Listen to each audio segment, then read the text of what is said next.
how you've failed again to lose the weight you wanted to, and now you have to face the avoidable psychology of fat loss failure.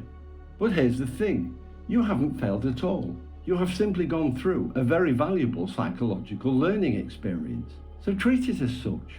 Consider this. You have been quite deliberately made fat in the first place by, there is no other way of describing them other than evil, food corporations for their obscene profits. Then you're sold for even further obscene profits, so-called weight loss solutions and products.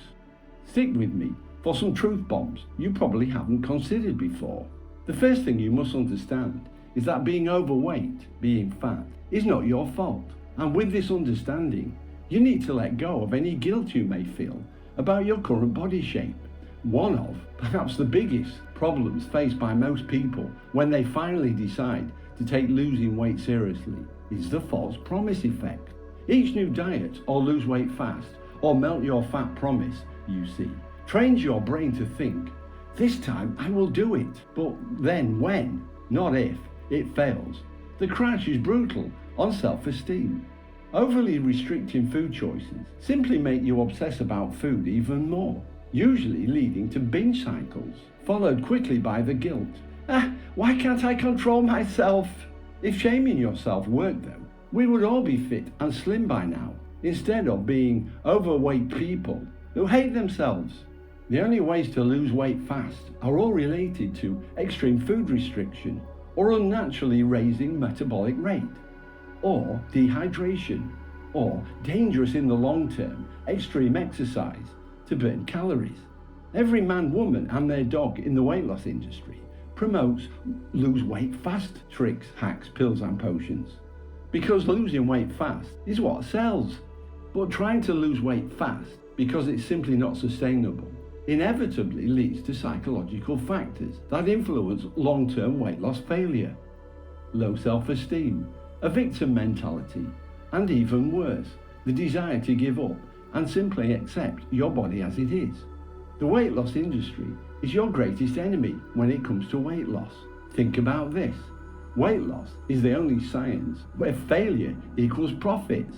The greatest psychological shift in your mindset that you can make for any weight loss, fat loss regime you ever start is by undertaking it for someone else's benefit even more than your own. Think about how much your children will benefit from having a healthier, fitter parent with higher self-esteem.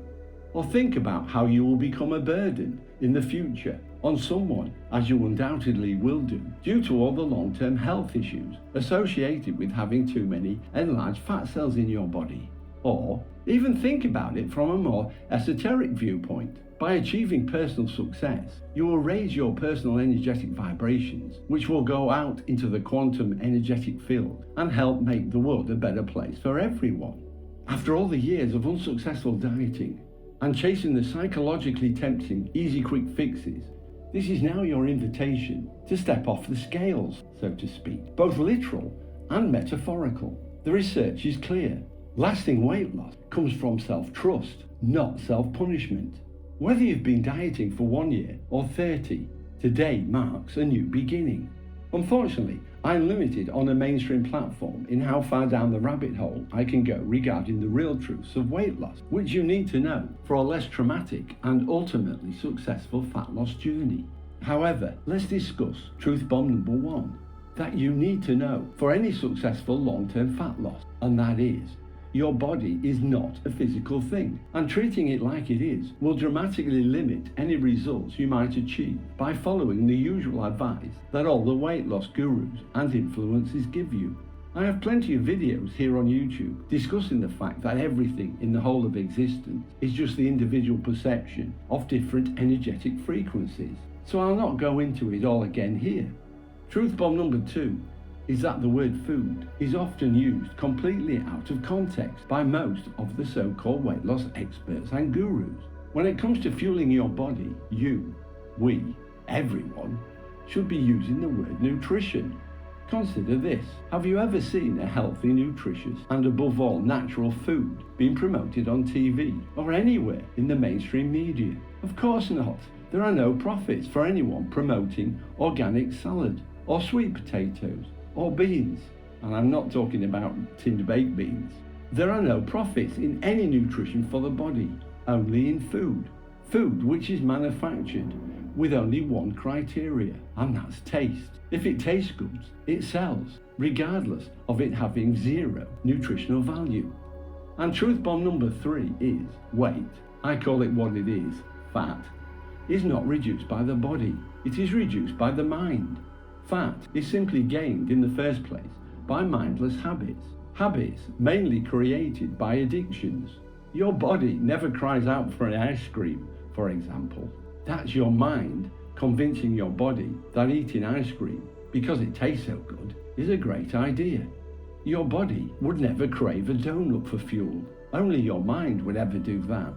So, my dear overweight fat friend, if you want success in reshaping your overweight fat body, these 3 truths need to be considered before you embark on any lose weight fast regime. Of course, there are many more truth bombs I cannot go into here, but they're all covered in the Your Shape Back program. Listen, I know my videos are not the best produced cinematic masterpieces that you've ever seen, and thanks for sticking with me this far, but what I lack in video production, I make up for in my body rejuvenation expertise.